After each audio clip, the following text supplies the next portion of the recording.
Olá pessoal, essa é mais uma aula da disciplina de algoritmos em grafos e dando continuidade ao nosso estudo sobre árvores geradoras mínimas, a gente vai estudar na aula de hoje o algoritmo de Kruskal. O algoritmo de Kruskal ele é um dos algoritmos clássicos utilizados para a construção de árvores geradoras mínimas.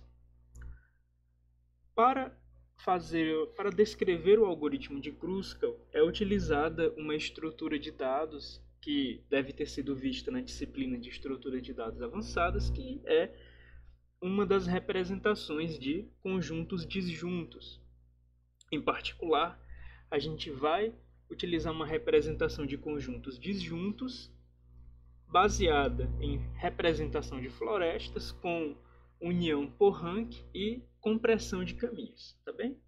A ideia do algoritmo de Kruskal é ordenar as arestas em ordem não decrescente de peso, ou seja, das arestas de menor peso para as arestas de maior peso, e incluí-las na solução construída desde que elas não formem ciclo com as arestas já selecionadas, tá bem? Então o algoritmo de Kruskal ele recebe o grafo, ele também recebe a função de peso para esse grafo, uma função de peso para as arestas, e o conjunto de arestas que a gente vai retornar, ele começa inicialmente vazio. A gente cria uma estrutura de conjuntos disjuntos em que cada um dos nossos vértices começa sendo representado por si mesmo. Isso vai representar as nossas componentes para as arestas atualmente selecionadas. Em seguida, a gente ordena as arestas em ordem não decrescente de acordo com a função W. E agora, para cada aresta do nosso grafo tomada nessa ordem não decrescente de peso, a gente vai fazer o seguinte: se os dois extremos dessa aresta eles têm representantes diferentes, a gente vai selecionar essa aresta e também fazer a união dos conjuntos disjuntos que podem ser acessados com os extremos dessa aresta. E em seguida a gente retorna o conjunto de arestas que foi selecionado, tá bem? Então, a ideia do Kruskal para utilizar essa representação de conjuntos disjuntos é justamente evitar a seleção de um ciclo. Por quê? Porque se a gente vai fazendo a união dos conjuntos disjuntos à medida que a gente vai selecionando as arestas, cada conjunto disjunto vai representar uma componente induzida, uma componente na floresta induzida pelo nosso conjunto de arestas selecionados. Ao fim do algoritmo, o nosso conjunto de arestas selecionado ele deixará de representar uma floresta geradora e vai assegurar a conectividade. E daí ele vai estar representando o conjunto de arestas de uma árvore geradora. Como essas arestas foram tomadas em ordem não decrescente de peso, então a gente vai ter selecionado a árvore geradora de menor custo. Naturalmente, existe um argumento mais elaborado quando se utiliza matroides para chegar no algoritmo de Kruskal, tá bem? Mas eu acredito que essa intuição é o bastante por hoje. Bom, uma ilustração da execução do algoritmo de Kruskal vai se dar nesse grafo com 9 vértices. E como a gente vai construir uma árvore geradora de menor peso para esse grafo com 9 vértices, a gente vai selecionar, utilizando as arestas desse grafo, começando com as de menor peso e terminando com as de maior peso, a gente vai selecionar 8 arestas para fazer a árvore geradora desse grafo. Então a gente começa com a aresta de menor peso. Naturalmente, os extremos dela estão em componentes diferentes para a nossa floresta, que inicialmente é vazia. E daí a gente seleciona essa aresta. O mesmo ocorre para essa aresta bem aqui. Idem para essa aresta. A mesma coisa para essa aresta. O mesmo para essa aresta.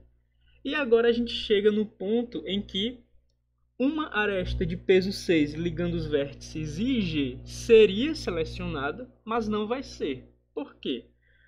Porque como todas essas arestas anteriores já foram selecionadas, e a gente já fez a união dos conjuntos disjuntos que inicialmente tinham apenas esses vértices, então tanto o vértice I como o vértice G, ambos têm como representante o vértice responsável por representar esse conjunto que é disjunto deste outro conjunto e deste outros dois vértices.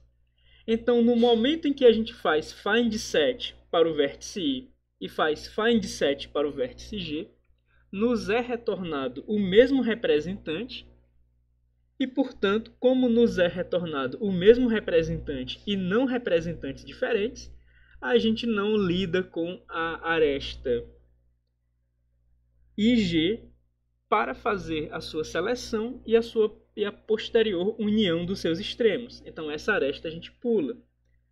Mas a gente seleciona a aresta de peso 7 e novamente a aresta IH não é selecionada pelo mesmo motivo. I e H têm o mesmo representante e, portanto, essa aresta não é selecionada.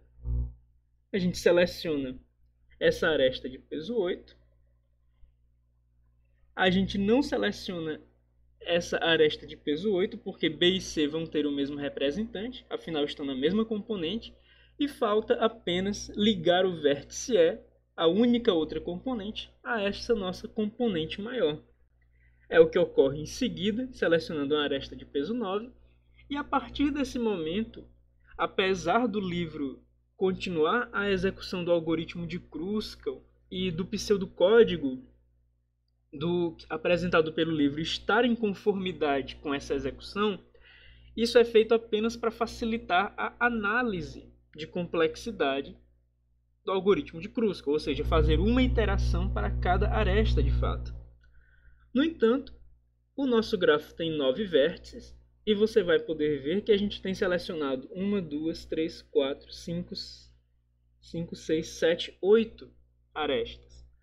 Como nós selecionamos 8 arestas, a gente sabe que esse grafo conexo que a gente construiu, esse subgrafo conexo que a gente construiu, envolvendo todos os vértices do grafo, portanto gerador, e com 8 arestas, ele é uma árvore geradora mínima. Afinal, a gente pode caracterizar uma árvore geradora mínima por ter n vértices, ser conexa e ter n-1 arestas.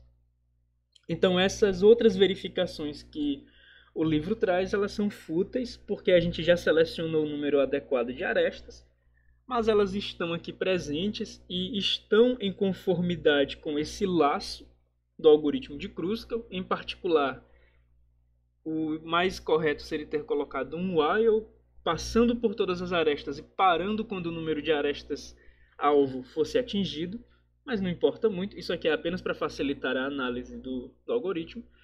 Então essa execução está em conformidade com o algoritmo proposto pelo livro, mas ele pode ser ligeiramente melhorado ao preço de dificultar um pouco a sua análise, tá bem? Fazendo a análise desse algoritmo de Kruskal, a gente vai poder observar que existe um custo linear para a construção de cada um desses conjuntos disjuntos, certo? Então isso aqui custa O de n, dado que o grafo tem n vértices. Se o grafo tem m arestas, isso aqui custa m log m, afinal a gente está ordenando as arestas. E após isso a gente vai ter para cada uma das arestas, ou seja, a gente vai ter multiplicado por m o custo da execução desse laço. Qual é o custo da execução desse laço? Buscar um representante em uma estrutura de conjuntos disjuntos é quase que constante. Então isso aqui, a grosso modo, e o livro vai trazer uma análise mais detalhada a respeito, isso aqui, a grosso modo, poderia ser visto quase que como O de 1. Na verdade, isso vai ser visto como... Isso vai ser posto em função da função de Ackermann, que é uma função que cresce muito lentamente. Mas de toda forma, isso poderia ser visto como odd 1, isso poderia ser visto como odd 1. Isso é totalmente dependente de como nós estamos representando o conjunto que está sendo construído. Não haveria problema da gente imaginar que nós estamos apenas adicionando um elemento no começo de uma lista encadeada, o que também é odd 1. E essa operação de união, ela também é quase odd 1 naquela função de Ackermann. Então a gente sabe que esse laço todo ele depende do custo da função de Ackermann, que é praticamente odd 1, e portanto esse laço todo custa odd m, ou Ackermann de m, algo assim, já que a função de Ackermann ela é utilizada em cada um das execuções do laço. Mas como ela é praticamente odd 1, então isso aqui é praticamente odd 1, e isso aqui é praticamente odd m, tá bom? Eu estou fazendo essa simplificação de dizer que isto aqui é muito próximo de odd m com a variação apenas de Ackermann, porque, de toda forma, isso assintoticamente jamais dominaria o custo da ordenação das arestas. O custo da ordenação das arestas é m log m, certo? Ou seja, é odd m vezes log m. Como isso aqui é apenas praticamente odd m, ou seja, é odd m com uma variação muito ínfima, essa variação muito ínfima ela não faz sombra a essa multiplicação por log m. Então, o custo do algoritmo de Kruskal acaba sendo dominado pelo custo de ordenação das arestas. Tá bem? Inclusive, você vai poder ver que o livro ele traz uma discussão um pouco mais complicada, levando em conta a função de Ackermann e alguns outros detalhes que provém dela, como o fato de Ackermann de V ser dominado assintoticamente por log V, mas no fim das contas ele chega à mesma conclusão. Ele chega à mesma conclusão de que o custo do algoritmo de Kruskal é m log m, já que a gente está utilizando o E como sendo o número de arestas. Tá bom?